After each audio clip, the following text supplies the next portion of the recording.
بسم اللہ الرحمن الرحیم۔ اللہم صلی علی سیدنا محمد وآلہ وصحبہ وبارک وسلم۔ حضرت انس رضی اللہ تعالی عنہ کے مہمان خانہ میں چند مہمانوں نے کھانا کھایا۔ کھانا کھا چکنے کے بعد حضرت انس رضی اللہ تعالی عنہ نے دیکھا کہ دسترخوان شوربے وغیرہ کے لگ جانے سے زرد فام ہو گیا ہے۔ آپ نے خادمہ کو بلایا اور اسے دسترخوان دے کر فرمایا کہ اس کو جلتے ہوئے تندور میں ڈال دو۔ خادمہ نے حسب حکم ایسا ہی کیا۔ جملہ مہمانوں کو حیرت ہوئی اور دسترخوان کے جلنے اور اس سے دھواں اٹھنے کا انتظار کرنے لگے، لیکن وہ یہ دیکھ کر حیران رہ گئے کہ آگ نے دسترخوان کو چھوا تک نہیں۔ خادمہ نے اسے صحیح سلامت تندور سے نکالا۔ اس وقت وہ نہایت سفید اور صاف ہو چکا تھا اور یوں معلوم ہوتا تھا کہ کسی نے دھو کر اس کی میل نکال دی ہے۔ دوست احباب نے جب یہ دیکھا تو حضرت انس سے پوچھا، اے صاحب رسول، یہ کیا ماجرا ہے کہ دسترخوان آگ سے محفوظ رہا اور پھر صاف بھی ہو گیا؟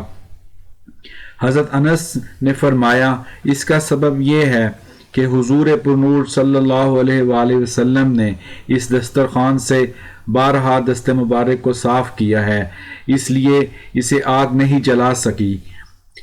اے دل، اگر تجھے آتش دوزخ سے نجات پانے کی فکر ہے تو رسول اللہ صلی اللہ علیہ وآلہ وسلم کا قرب حاصل کر۔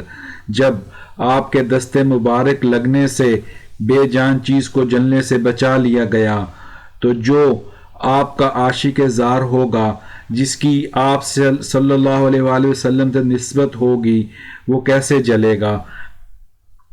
پھر مہمانوں نے خادمہ سے پوچھا کہ تو نے بلا تعمل حضرت انس کے کہنے پر بغیر سوچے سمجھے دسترخوان کو آگ میں ڈال دیا، کیا تو ڈری نہیں کہ اتنا قیمتی دسترخوان جل جائے گا؟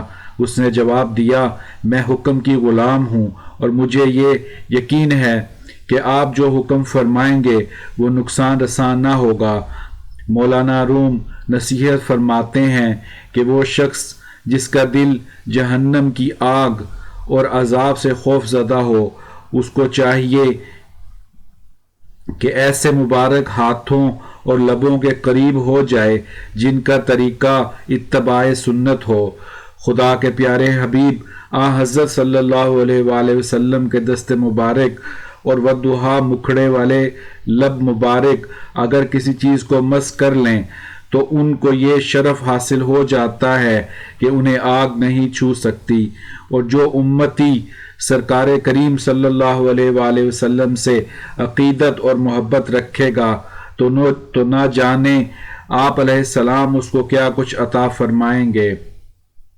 درس حیات، جس نے حضرت محمد صلی اللہ علیہ وآلہ وسلم سے تعلق پیدا کر لیا، اس کی نجات ہو گئی۔ ہمیں یاد رکھنا چاہیے آپ صلی اللہ علیہ وآلہ وسلم سے نسبت صرف اسی صورت میں ہو سکتی ہے جب ہم آپ کی کامل اطاعت کریں۔